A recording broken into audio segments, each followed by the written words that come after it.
All right, it looks like Johnny Salami has lost his phone, and we're going to react to a video to why that's important. All right.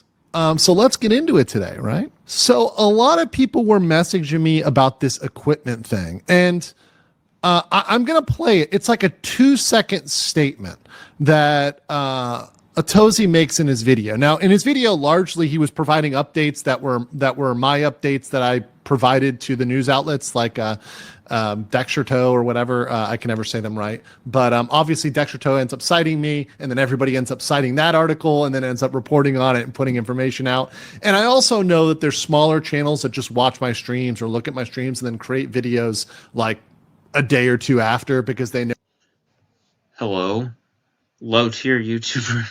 know I'm dropping the good stuff. They know I'm dropping the hot information.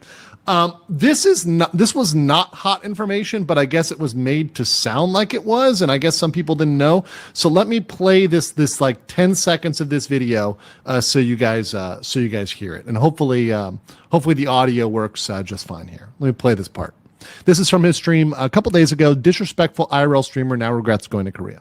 And told me the police seized all of his equipment, which includes his phone and his hit me up and told me the everything. And then the icing of the cake is one of his old moderators hit me up. So one of his old moderators is Fab, is definitely Fabarius, who is the guest on my channel, who's been talking to me for quite a while now. Fab has been helping for a while, even before he came on. So it wasn't like when I had Fab on was the first time we interacted. We were interacting for quite a while before he ended up coming on. So don't make it seem like that was our first interaction or none of the information was coming from Fab. Now, Fab is not my only source. I have many sources, but he certainly has been one source, of course. And he's one that people now know and see and can verify, oh yeah, this guy knew Johnny Somali, right?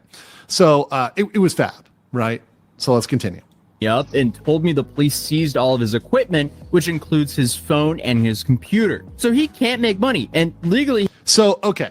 So people were saying, oh, they seized all his stuff. They seized all his stuff. How is he streaming? Well, wait, let's just continue for a second.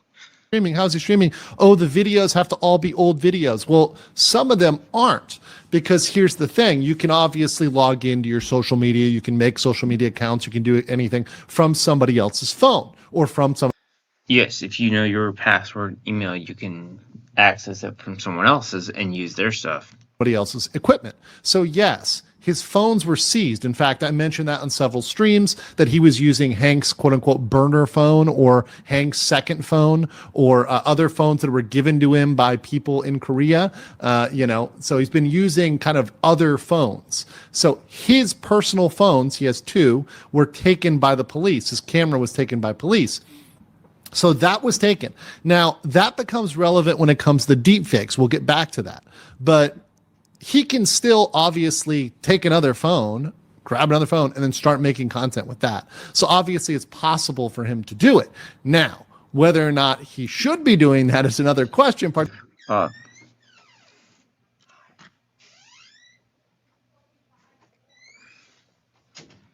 Obviously, the answer to that is no, he should not be doing that, but he's not smart. Particularly since the eyes of the world are on him, since he has police investigations, since his visa exemption is expiring, and he'll have to get another type of visa, right, to be there, which explicitly bars you from working while you're there. So once again, he could be violating the terms of that visa if he's streaming and profiting from it on a visa where you're explicitly not supposed to be making any money, right? So that's going to be a different scenario for him and a different analysis for him as it goes forward. So it's definitely something that is a problem, and definitely, of course, it's bad for him, right? I mean, people didn't know about that. And a lot of people weren't familiar with that. Now, one reason why I've been so bullish on thinking the deepfake charges are going through is because they took his phones and his camera. If this was just going to be a case where they only cared about obstruction of business And they only cared about that and that alone. And that's all they cared about was then when he threw his ramen, when he was rude to the old lady. They've got enough proof for that. They don't need It'd probably be over by then if that was the only things they were concerned with. his phone.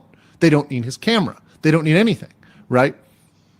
They would just be able to prove that. It's kind of a slam dunk. They'd be able to prove that with the evidence they had without his camera or his phone. It is rare. And this is something I know, once again, talking to Korean lawyers, talking to people with influence with the Korean legal system, experience with the Korean legal system, that say they would not take those phones if they were not seriously investigating other charges, right? So that would include the deepfake stuff. That's where that comes into play. So that is something that is good news, but it's not necessarily new news, right? It's something that we've kind of, at least I've known for a while. I guess I want to make it clear that I know it. A lot of people were asking, did you see it? Did you see it? Yes, I am aware of all interviews. I'm aware of all this stuff. I get told about it by about 20 people as soon as stuff comes out. I appreciate it. By the way, continue to email me, continue to send it, because there's a chance you might be the first person, but I am aware of it, just to let you guys know. So the deep fakes is a huge issue.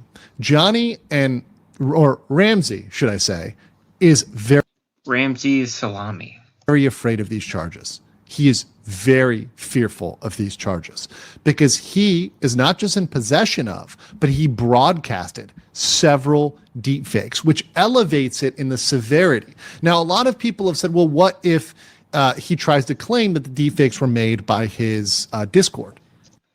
That's still his fault. I would say that's still, it doesn't matter because he willingly put them out there, regardless if he made them or not. And they were not made by his himself. Well, that doesn't actually remove him from liability. In fact, it actually can make things even worse in a sense, right? Because he went out and broadcasted them, right? He went out and not only possessed it, but he broadcasted it to a wider audience, right? So it's bad. It's very bad. Possession alone is a crime, though. Possession of a deepfake in South Korea is a crime.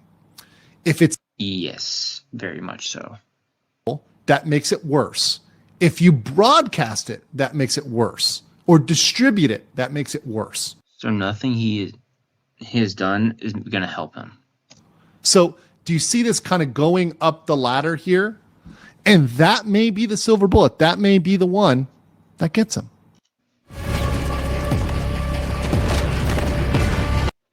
All right, so that's the video update, kind of, but it's not new news, obviously.